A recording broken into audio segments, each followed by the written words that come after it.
Good afternoon, everyone. My name is Vinolia, and I'm the Marketing and Event Coordinator for ISCA, which is African Institute for Supply Chain Research. I would like to take this opportunity to welcome everyone to our third live session of Research Support Webinar Series 2022. Please feel free to participate and interact with our speaker as much as possible. Without any waste of time, I would like to go through the housekeeping rules with you. You are all requested to mute yourselves except for our speaker to avoid any background noise or any disturbance during the session. If you have a question during the session or during the presentation, you can kindly write it in our chat box and then we'll discuss it after the presentation. Also, if you'd like to present your own question to our speaker, you can kindly do so by raising your hand only after the presentation so that we don't disturb the presentation. Today, amongst us, we do have Professor Tersia Botha. Prof Tersia Botha obtained the Doctor of Commerce degree at University of South Africa in the field of investment management. She currently teaches strategy and leadership in the Department of Business Management, College of Economics and Management Science at UNISA. She also championed the research focus area responsible management in the department. She has published articles in finance and investment management in national and international accredited journals and delivered a conference paper nationally and internationally in the same field. She contributed to numerous books in the field of business management, leadership, corporate citizenship, business management by portfolio, practicing strategy, management principles, and responsible management. I would like to welcome Prof Tersia Botha amongst us to continue with her presentation. Prof Tersia Botha, you are welcome. Thank you, Vinolia. Thank you so much for the introduction. And also thank you so much for the invitation to share this afternoon with you. It's really a privilege for me to be here and presenting you this afternoon with some of the ideas that I have in terms of generating research ideas. And as Vinolia said, for the African Institute for Supply Chain Research. I also wish to thank Professor Marcus Ambi for initiating this institute and also for championing the series of webinars. I think there's a great need in Africa and in South Africa for such an institute, and also then for having me this afternoon. Most welcome to our attendees. Nalia also gave me some indication of the profile of people that will be attending these webinars. And she also said to me that most of you are postgraduate students that are now attending your master's and doctoral studies. Depending on where you are, it could be anywhere in Africa or in South Africa. That's not really important. What is important is that you are busy with postgraduate studies. And the reason why you're attending this afternoon's webinar is that you are possibly looking for a good idea to start your studies on. So that is our aim with this afternoon's discussions. What we will cover, so first of all, welcome to each and every one of you. I sincerely hope that it will benefit you to spend this time with us all this afternoon, that it will give you some idea of where you can get research ideas and that it will really help you in establishing a framework for your research ideas. So what we will cover is, first of all, we need to have a better idea of what is research. before we can really establish what is now a research idea and how we should go about research idea generation. So that is our first stop, to ask ourselves, what is research? Then secondly, we can go to the next level and ask ourselves, what is now research idea generation based on our definition of research? And then lastly, we will look at a framework, or basically a process of generating research ideas. Sorry to interrupt, Prof. Sorry to interrupt. Yeah? You can continue sharing the screens so that we all have an idea of what you are talking about. I am sharing, Venolia. It is on my screen. Can't you see it? No, I can't see it from my end. Okay, let me do it again.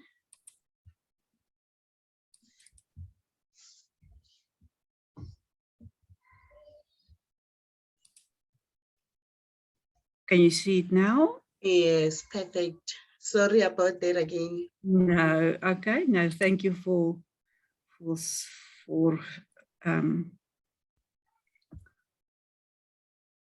telling me. Can you all see now? Okay. So, sorry. So let's get back to our first slide then, what we will cover.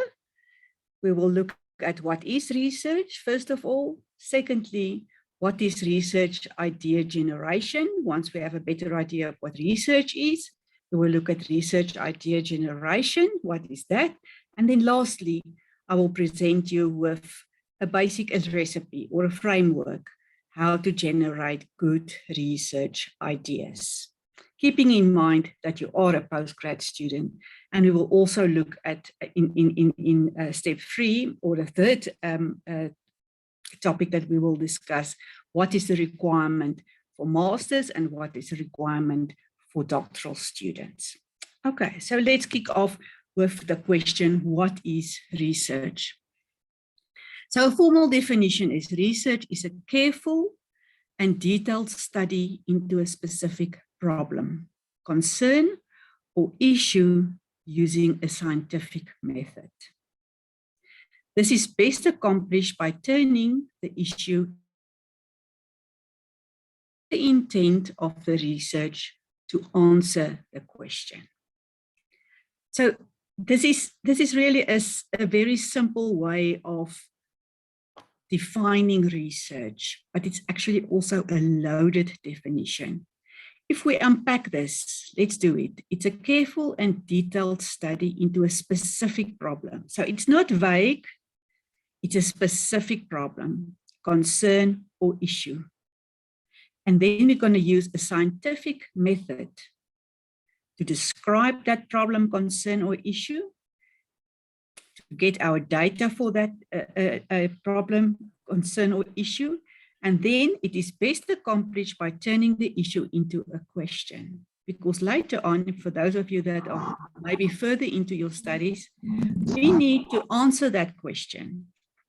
And we need to provide research questions, a primary question, secondary questions, and eventually with the intent of the research to answer that question. So that in itself, that's your starting point. If your research question is not answerable, then you know you're not on the right track. Let me provide you with an example. Say a medical question is, or a problem is cancer. Then as a medical student, I may formulate the question, is cancer curable? Is that really an answerable question that will lead into a good research project? No, because it's not scientific. The answer can be yes or no.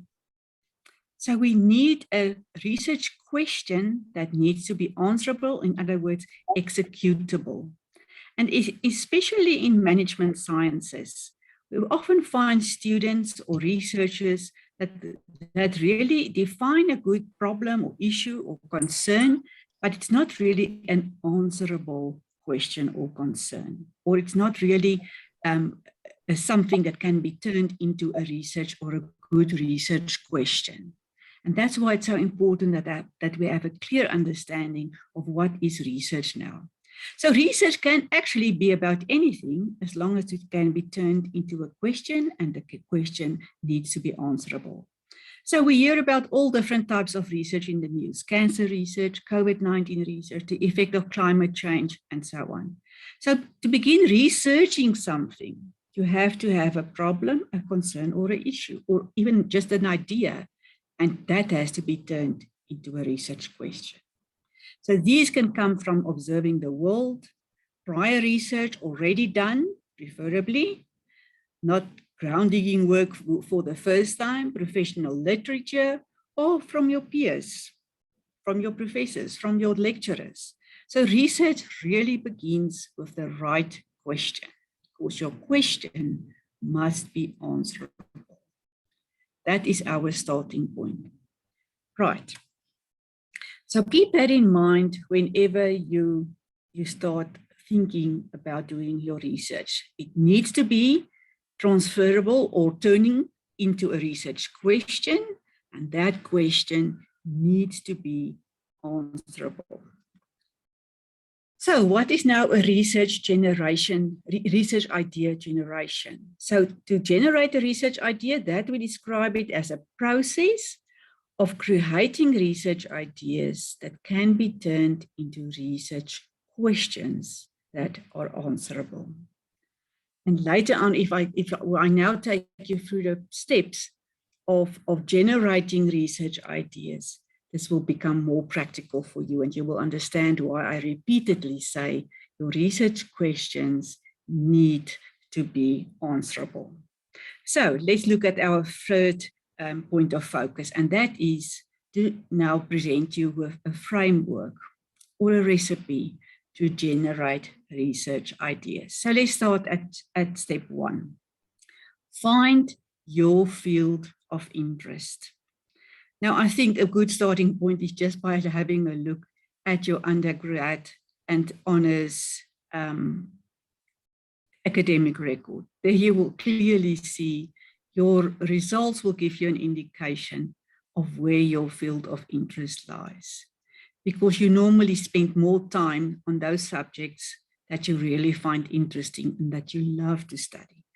Your majors will definitely be a prerequisite for further studies in higher degrees. So your first step is in the generation of research ideas is to find a subject field that you are interested in. Most of us, of most universities, will have prerequisites. For instance, you need to have 60% in the study field that you want to pursue your master's and doctoral studies in. So that will be also your starting point. Do you meet the prerequisites of those subjects that you want to continue doing your research in? That is now if you are registered and your purpose is to further your studies. If your purpose is only to research something, then you already have a specific research idea. But let's focus then this afternoon on finding an idea to further your studies, because I think that is why you are here, to further your studies in terms of master's and doctoral qualifications. So your first step is to find really a subject field that you are interested in, because also not really then looking at your subject results, you will spend a lot of time investigating the literature specific to this subject field, and also doing then the actual empirical research. And this subject field will stay with you for a number of years. So you need to find something that you are really interested in. And that will not bother you along the way and you will lose interest and then just everything is down the drain. So it's the first step, find a field of interest. Second step, read, and again, read. To generate a research idea, you have to do a lot of reading. At this point in time, you may use a search engine, even Wikipedia or Google, even if some people might think Wikipedia is very bad, I'm not. I'm really actually very fond of Wikipedia, as long as you use the primary sources used in Wikipedia or your prescribed books that you may use in undergrad studies. Use that and to generate a research idea. So at this point in time, you just read, and you see what is it that you are interested in. Third step, narrow down your research area. So by doing all this research and or reading, you may now start narrowing down your areas of interest. If it's, for example, business management that you initially decided on, now you can start narrowing it down, your area of interest. Is it now finance? Is it purchasing management? Is it marketing? Is it human resource management? You can do this by picking a topic that you like, then delving deeper and deeper into that topic until you find something worth writing about. So if you chose purchasing and procurement management, then you can start delving deeper and deeper into that topic. Step 4, design now a mind map.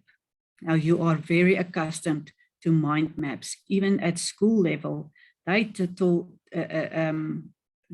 teach kids to do everything by making use of mind maps. You know, the central idea of a mind map is to put your main idea right in the middle and to branch it out into various sub-ideas. So at this point in time, you take your main idea, say for instance, it's now procurement management. You put that in the middle of your drawing and you branch that out into various ideas or branches, indicating anything related to the main idea that you find interesting.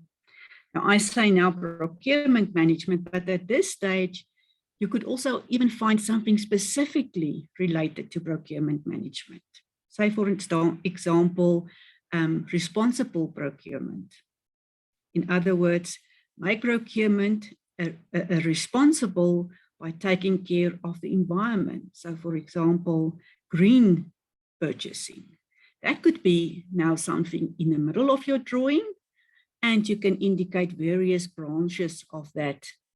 That's all related to green procurement right in the middle of your mind map. So can you see? You are now digging deeper and deeper into your idea that you have already now identified, keeping in mind you are very interested in this particular field. Then step 5, still add more detail to your mind map. Keep on adding ideas to your mind map. Remember, you are not even close to choosing a topic at this point in time. You are just keep on adding ideas to your mind map.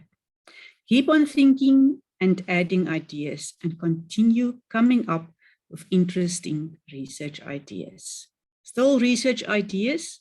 It's not yet a topic. It's not yet a question. It's just research ideas. The more ideas you have, the greater the chance that you will come up with an excellent research ideas.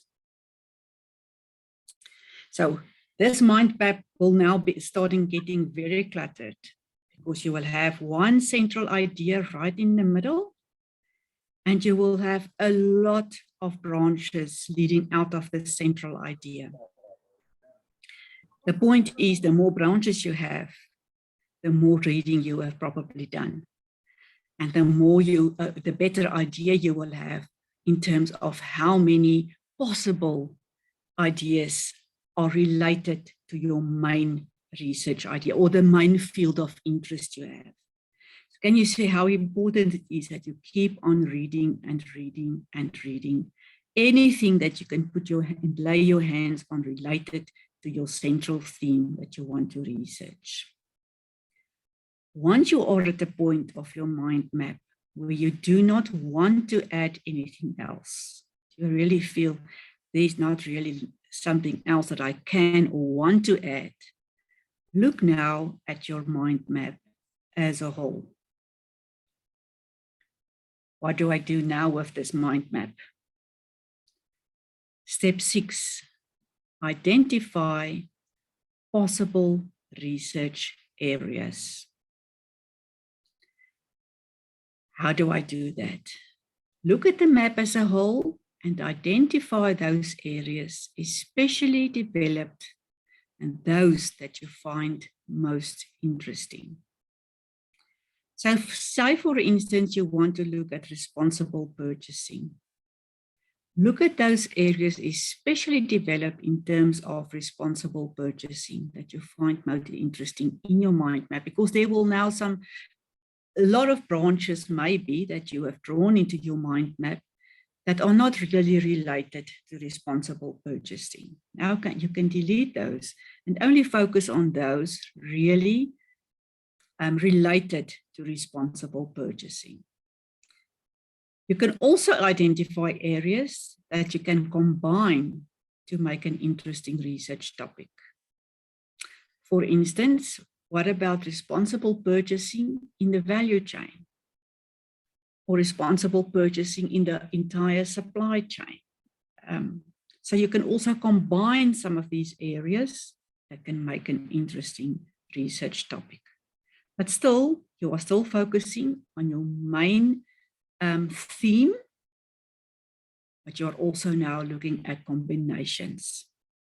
Circle topics that may work for you. Be careful not to choose a topic that is too broad, although we now say you can combine areas to make an interesting research topic. Many students make the mistake of choosing a topic that is too broad. Remember, on studies for a master's degree, there's one requirement, one of the most important requirements is on a master's degree level, you need to illustrate that you can, or you have got the ability, the competency to do research independently. In other words, to do research on your own. That's the only requirement. You do not need to reinvent the wheel or do something extraordinary. You only need to prove that you can do research independently. So our advice is normally choose a topic that is not too broad, that you can research fairly easily, and that is basically narrow in focus, and that only proves that you can do your research independently. Okay, that's for master's studies. What about doctoral studies? For doctoral studies, you need to prove that you have contributed something new to the existing body of knowledge. If you chose now responsible purchasing or procurement, you need to bring something new to the table, something new to the existing body of knowledge. So in the case of doctoral studies, your topic needs to be a little bit broad. And you need to come up with something new. So that will require you to make combinations of your branches in your mind map and come up with something new and something interesting. So on a master's level, you can look at other master's study, come up with something new or a new market or something, a new angle to a study that has already been completed, but not on doctoral level. On doctoral level, you need to come up with something new and producing something additional to the existing body of knowledge. So that is a very important difference between master's and doctoral studies. Then, as soon as you've identified possible research areas in step 6, you might move on to step 7. Now you need to research your idea. During this step, you start researching the main ideas on your mind map. So for a doctoral study, you need to ensure that nobody else has done the same thing that you have in mind, because you need to bring something new to the table. On master's level, if there is somebody else that did something similar, you need to compare what you have in mind with somebody else's study. If there are minor differences, you can always do something a little bit different, as long as you, as I said, still prove that you can do your research independently. It will be fine for a master's study. So during this step, you start researching your main ideas on your mind map. Unlike the reading step, you now commence reading specialized work, such as specialized books in the library, hard copy or ebooks, focusing on your identified areas. So you can also now start consulting specialized journal articles.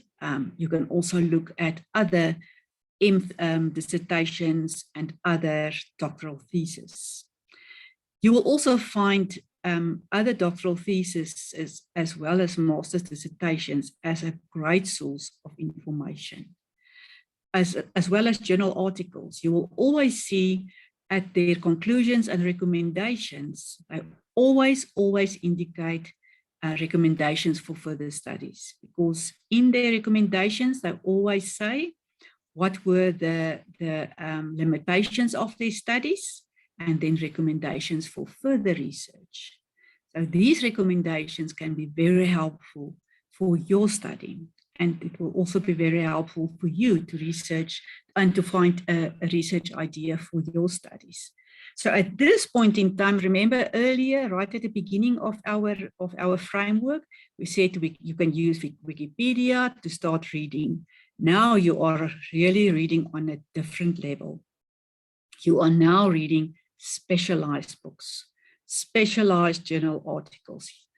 Google now won't help you. Google Scholar will now help you.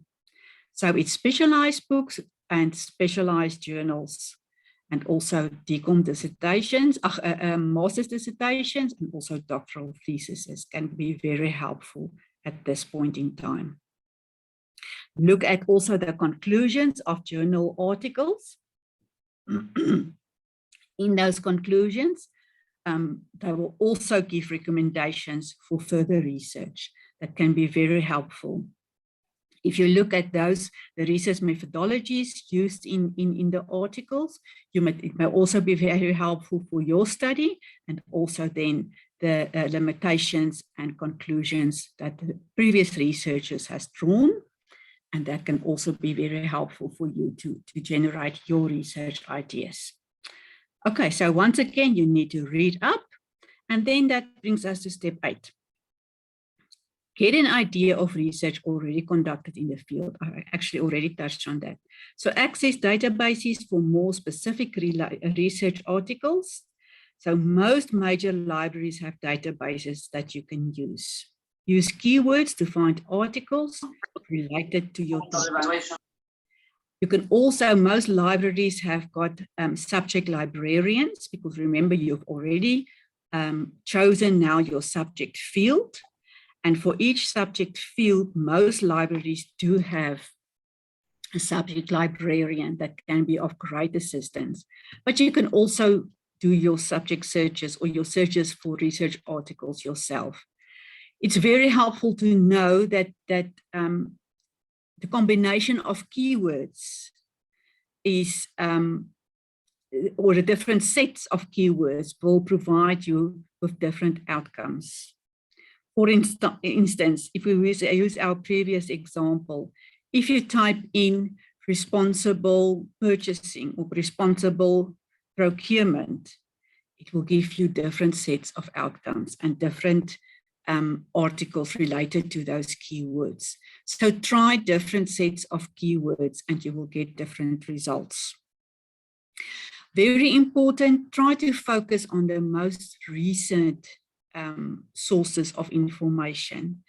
Normally we say not sources or books not older than 5 years, except for in those cases where there's really seminal work done by researchers that we refer to.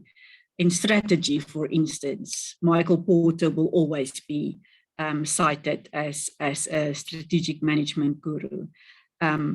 and so on and so forth. So in these circumstances, you may use sources that are much older, and you are forced to use that.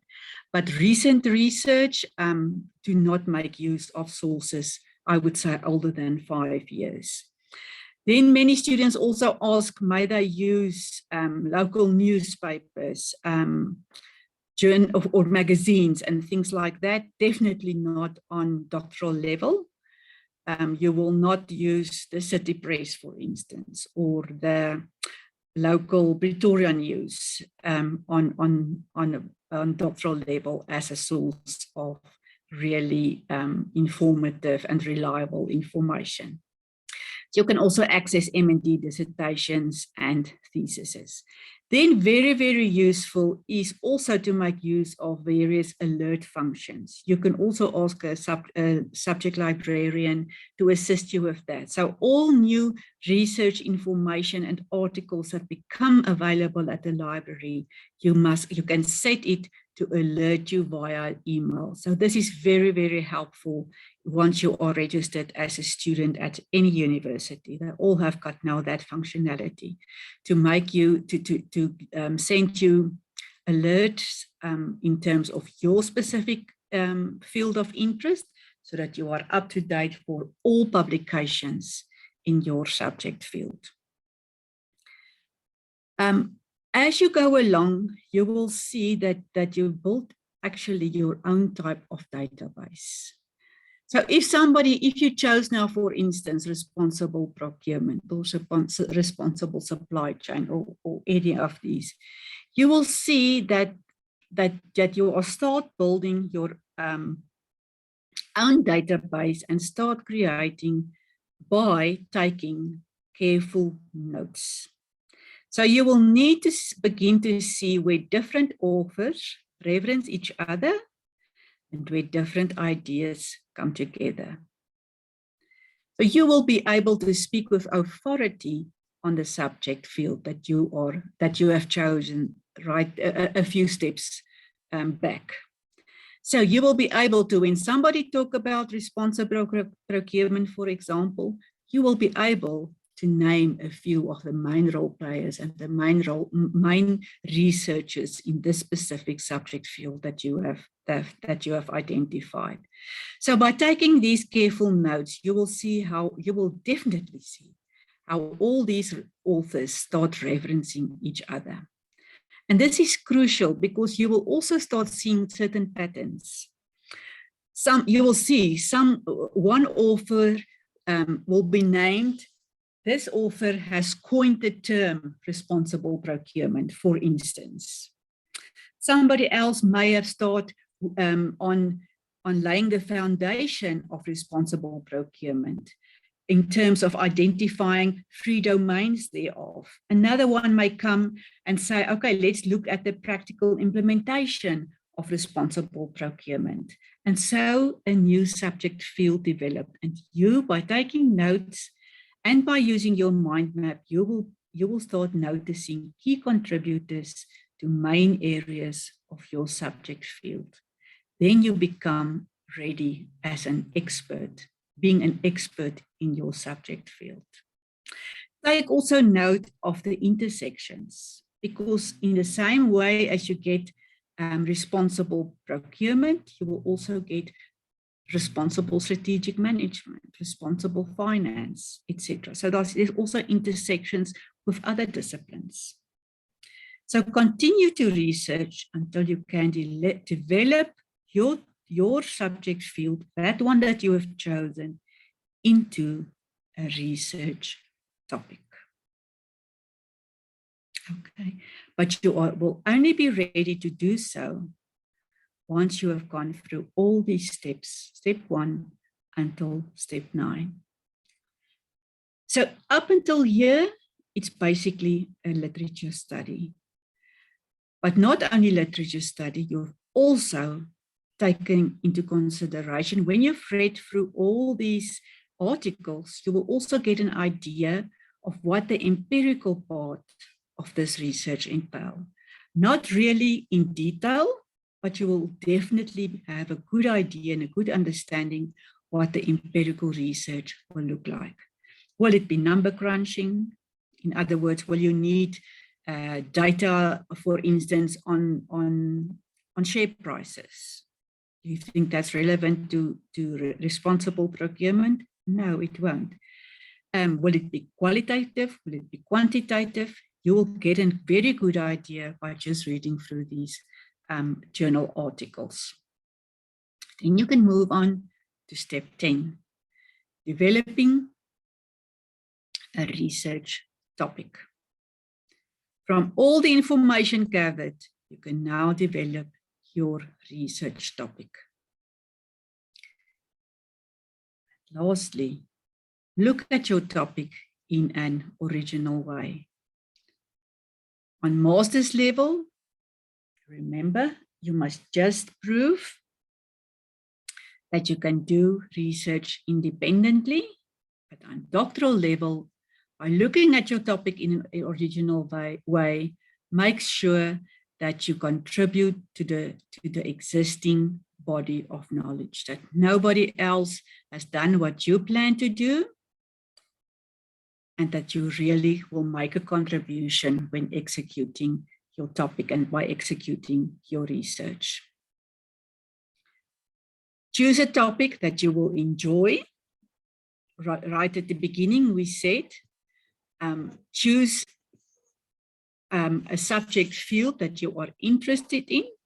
And now you also make sure that you choose a topic that you will enjoy. For master's studies, maybe a year or two you will spend on your studies, but for a doctoral study, it may take a few years. So choose a topic that you will enjoy, that you will really look forward to be working on it, that you will look forward to read through the literature, that you will look forward to answer all your research questions, that you really want to have these answers.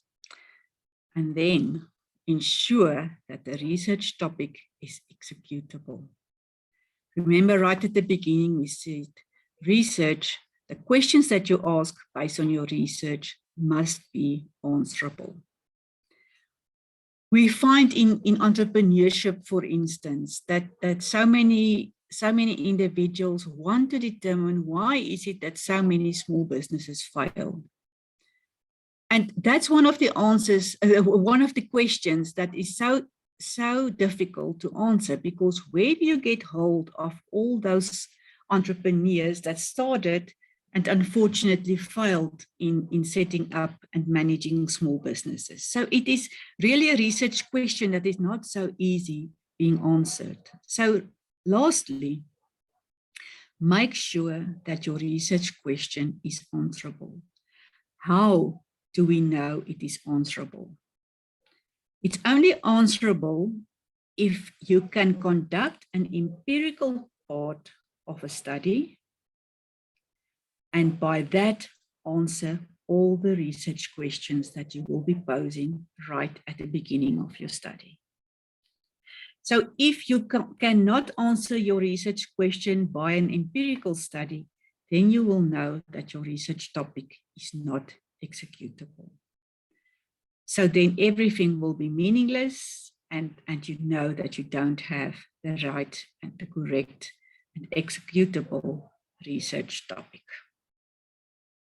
Right, so that is 13 steps, which may sound a lot, but I think by executing each and every of these steps is really worthwhile. I remember when I did my doctoral study many years back, luckily Venolia didn't say how many years I've been at UNISA, but my supervisor told me, once you are done writing your research proposal, you are 80% there. And I thought, I can't believe that. It can't be, because it felt to me there's so much work left to be done. And there are a lot of work to be done. But as soon as you've got your idea and you've got a very clear idea of what you're going to do, what is your research topic, what is your research problem, what are your primary and research objectives, then you are 80% there. And if it's clearly defined and described in your research proposal, then you are basically 80% there, because every single thing that you will write in your literature study and everything that you will do in your empirical study will be based on what you have just now, what I just said, your research idea, your problem statement, your objectives, and also your outcomes that you want to achieve. So arguably, yes, but the generation of your research ideas is a crucial part. The first part, definitely, but it is the most important part of starting your studies at the postgraduate level. Thank you so much, ladies and gentlemen. We can now give a few minutes chance for any questions from your side. Any questions? Thank you so much, Prof Tersia Botha, for your enlightening presentation. It was very informative, relieving, and also it was very educational. I would like to take this opportunity to first present the question which is in our chat box. The question is from Sibongile Shongwe, which says, Prof, reading can be overwhelming. When does one know that they have read enough? I know this the situation concept when it comes to reading. However, how do you choose or know which scholars to leave out in the case of saturation? Okay. Sibongile, yeah, I think you will know, you will never feel like you've read enough. That's the one thing. You will always think, as a good scholar, you will always think there's more, and there is more. But I think if you get to a stage where you've got your mind map and it looks like a spider web, and and it doesn't have a structure at all, but you are in a position where you can really talk with authority on your chosen subject field. And if you are in a position to formulate a research topic, and that topic, you can translate that into a research question, and that research question is answerable, then you are ready to go to this next step and start off with your research proposal. Then you have read enough to go to the next phase, and at that point in time, I would say, then your next step is to discuss it with your supervisor and to get inputs from other peers. So along the way, you will still read more. I mean, that is just, at this point in time, you've got your research idea. So then you will start with discussing it with your supervisor, with other students, with other specialists, but at least then you've got a good research idea. Thank you. I believe that the question has been answered. I can see we have a hand from Mr. Godfrey Chabeling. You can ask your question.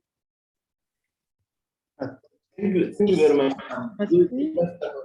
Well, my question is, may you kindly confirm, I think what you said on the masters, you said the masters students, they can develop existing ideas, but for a PhD students, they need to come up with an original research that has not been done before. Can you kindly confirm that?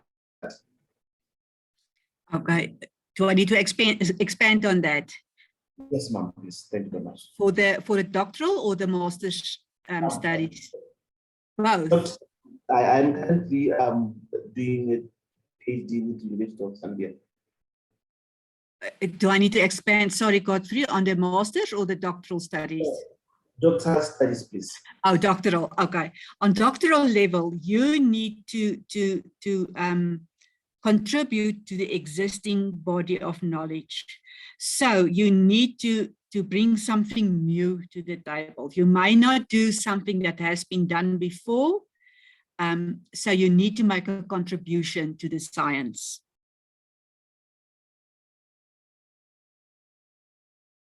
to answer your question.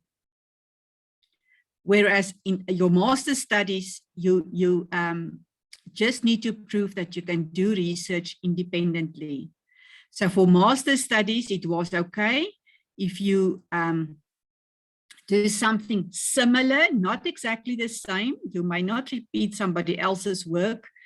For instance, if you make use of a questionnaire, you cannot bluntly copy somebody else's questionnaire, but you can do something similar to studies already being done.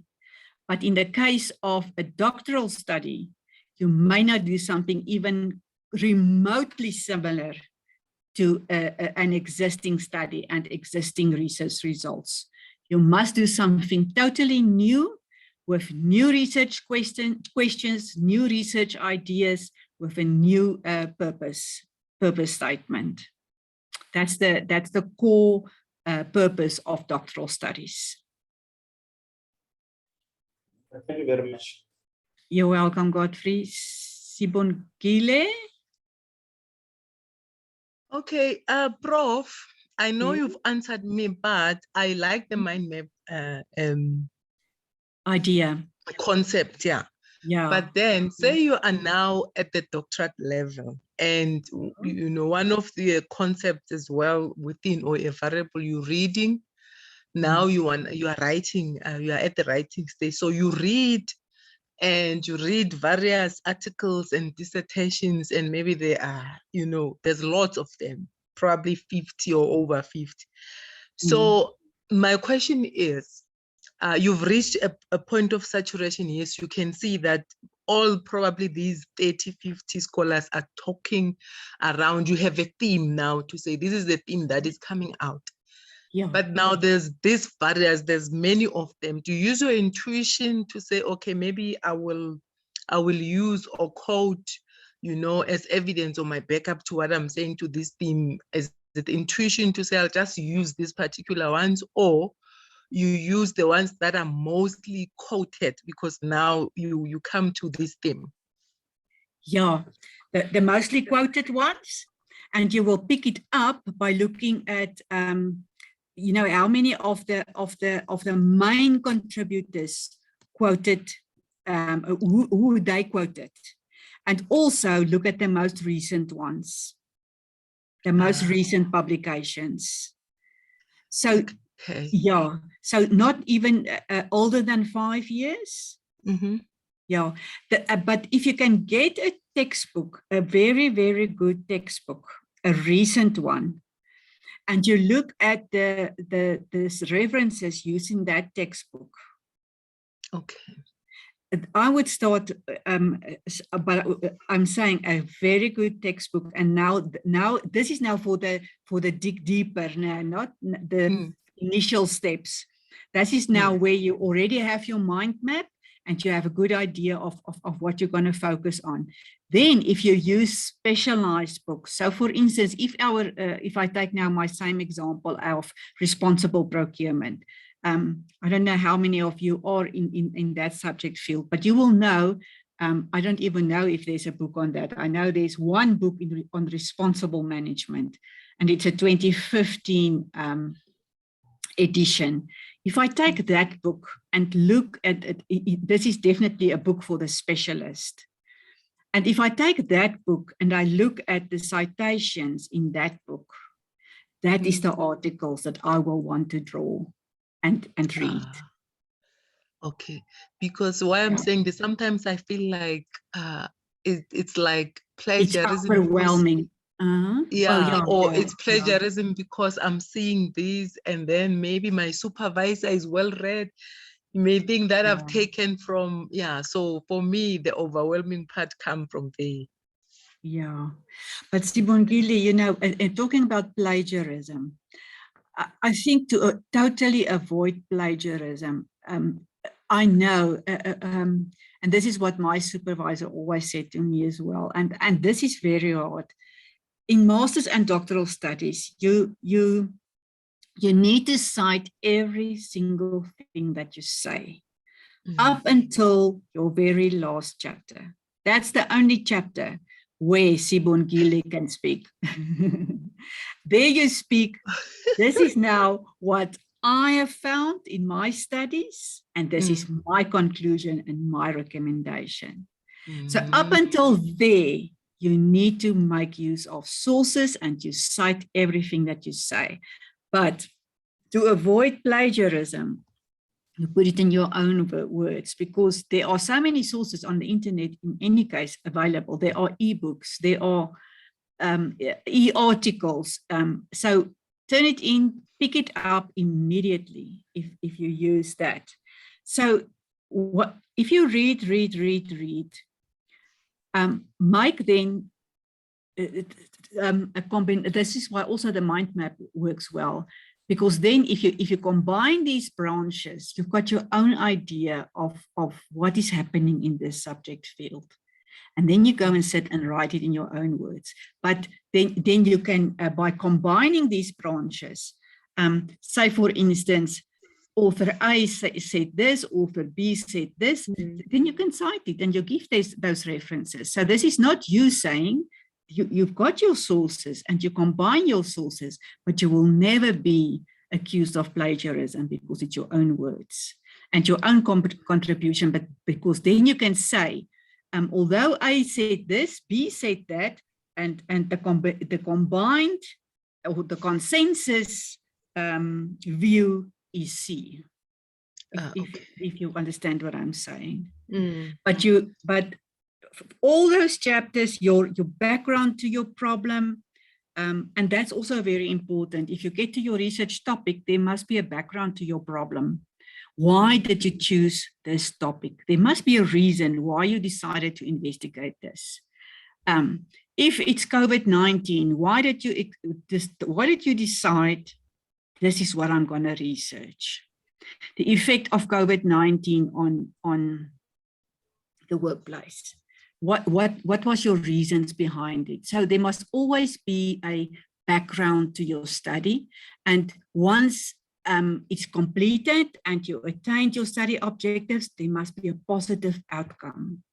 There must be something positive about it, and that's your reasoning. Let me take another more factual, a qualitative example, if I can put it like that.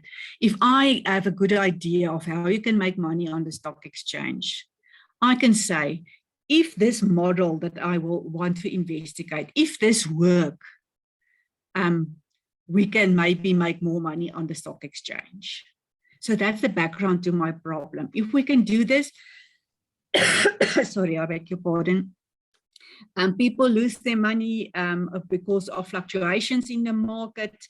Too many things play a role, but if we can predict these, less people will lose out on their pension funds and whatever.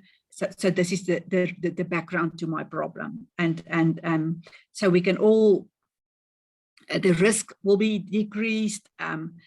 People will have more confidence in pension funds. They will save more, and they will have money when they are old. This is my background. So there must always be also a reason why you investigate a certain research, a certain idea. You cannot just come up with that. There must be a reason for that.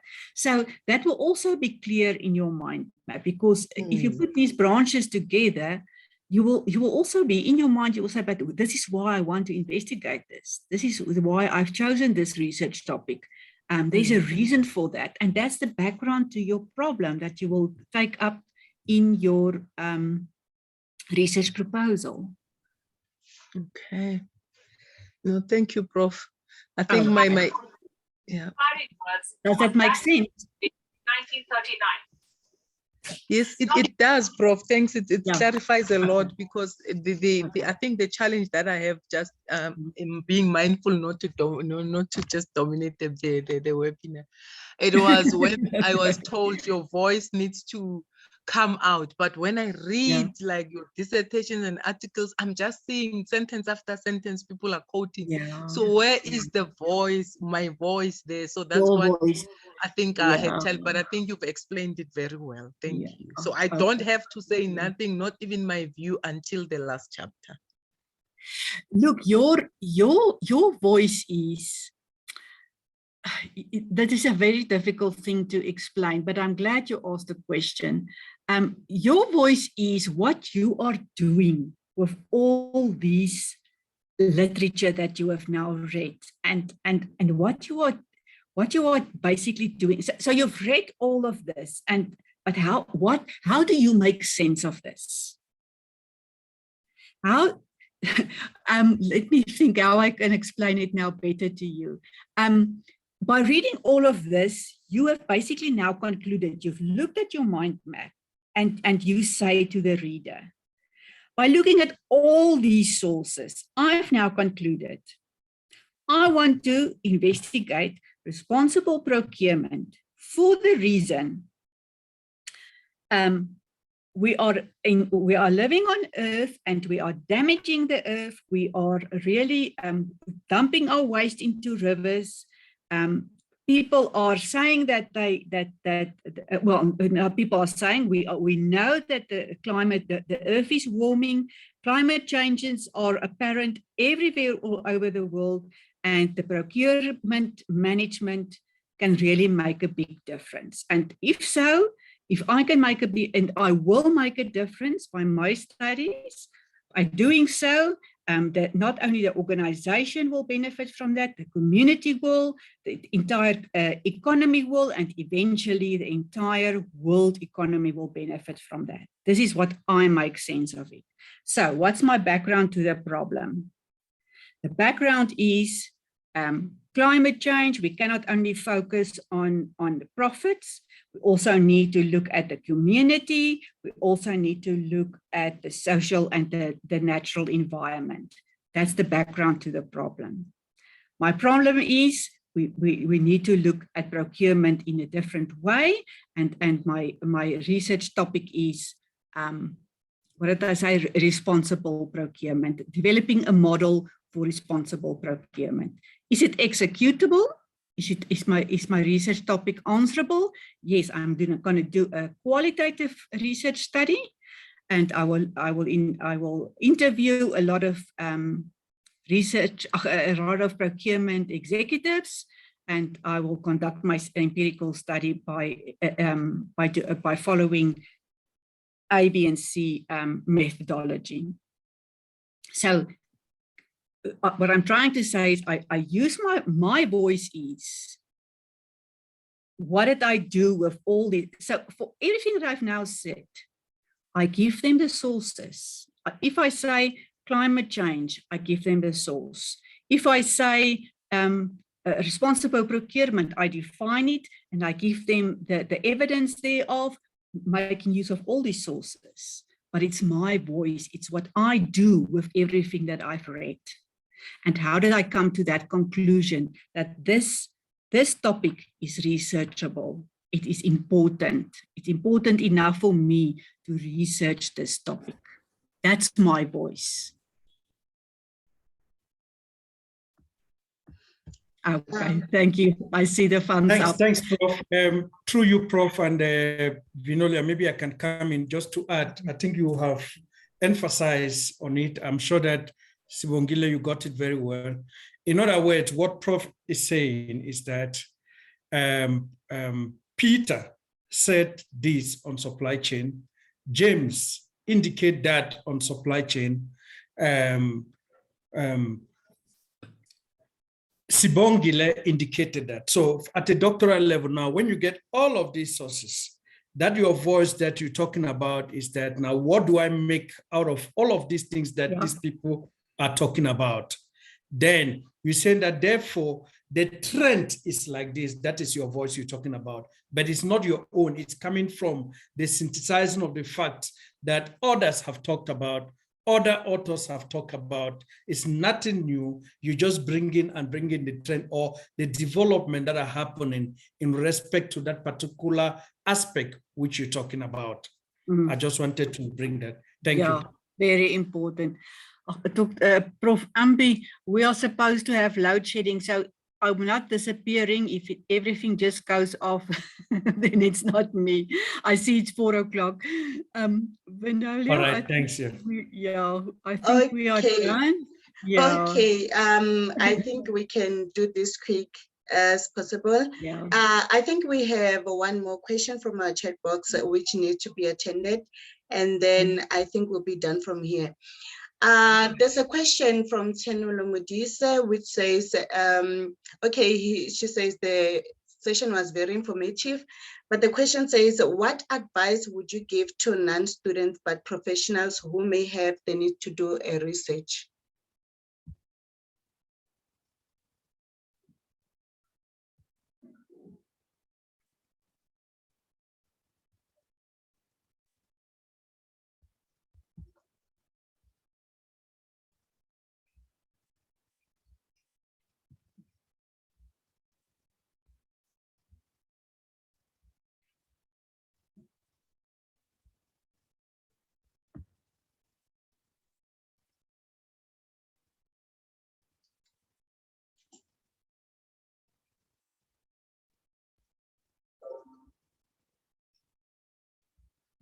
Okay, sorry about that. I'm not sure if it's my network or we've lost Professor Tersia.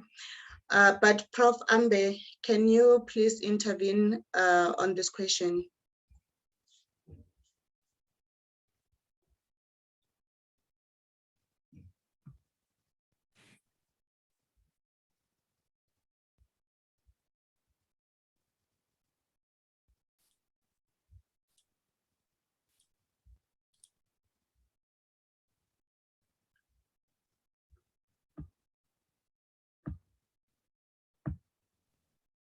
Vin Prof is back. I'm back. Yeah, sorry. Oh, okay. Sorry, I didn't see that. Off, but I'm back. Yeah. Okay, Sorry. I'm sorry about that. I don't know if you got the question. Should I repeat No. it? Yes, please, Vanalia. I just missed it now. Yeah. Okay, the question says, what advice would you give to non-students but professionals who may have the need to do research? Okay, so I think to follow the same process, but not starting then at step one. I think the starting point will be then to really delve deeper into more advanced studies. So the starting point will not be then the Google and the elementary stuff, but specialized books, Google Scholar, specialized articles, and especially those articles that are accredited and that will give you a good indication, especially in their conclusion sections. They normally give you an indication for further research and further developments in those subject fields. Okay, thank you. I am very, okay, I'll just say I'm very sure that the person is being answered. So I would like to thank you for this opportunity. Okay, I see Charles Malak says, is it possible to get your email address for guidance? Sure. Yeah, sure. Okay. Shall I give it now, or can we email it to participants? I think I will. Let me put it in the chat box. With your permission, I can gladly share with them because I have their data bank. Okay. They can just write to me. No problem. Oh, okay. Sure. Okay. I'll put it in the. I can say that most of the people are having network issues. I would assume that is the start of the load shedding. Without any waste of time, I would like to thank you for a wonderful presentation. And if you have any comments that you'd like to make before the closing, I can give you the platform just to give remarks before we close the session.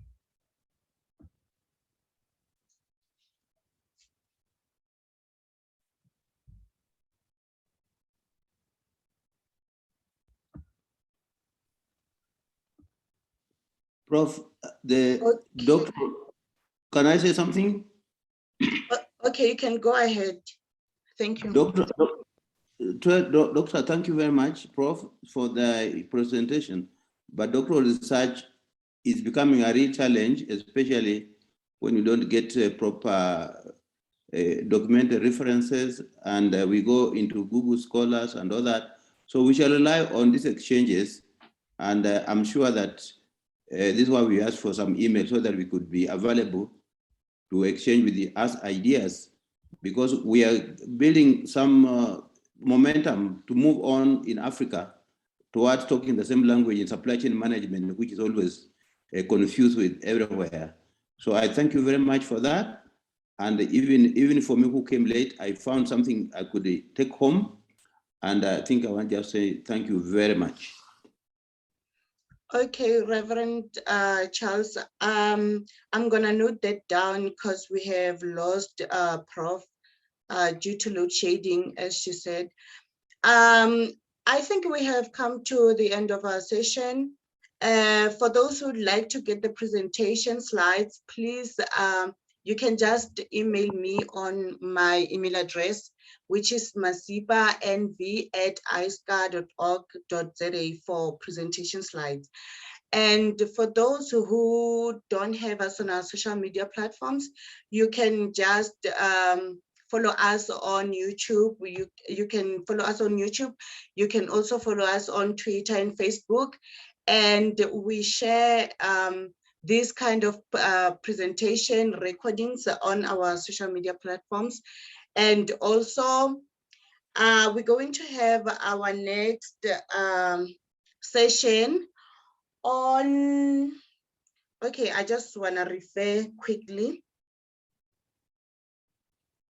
2 weeks from here, which is going to be on the 24th of March, we're going to have our next RSWS session. So I would like to urge everyone to please avail yourself for our next session for more insightful presentations by our professors and doctors who are well educated. And also, if there's nothing more, I would like to tell everyone to kindly enjoy your evening and see you on the next webinar.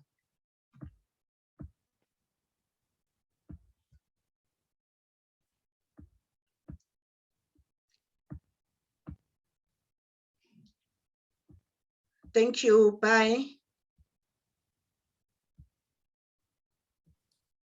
Bye.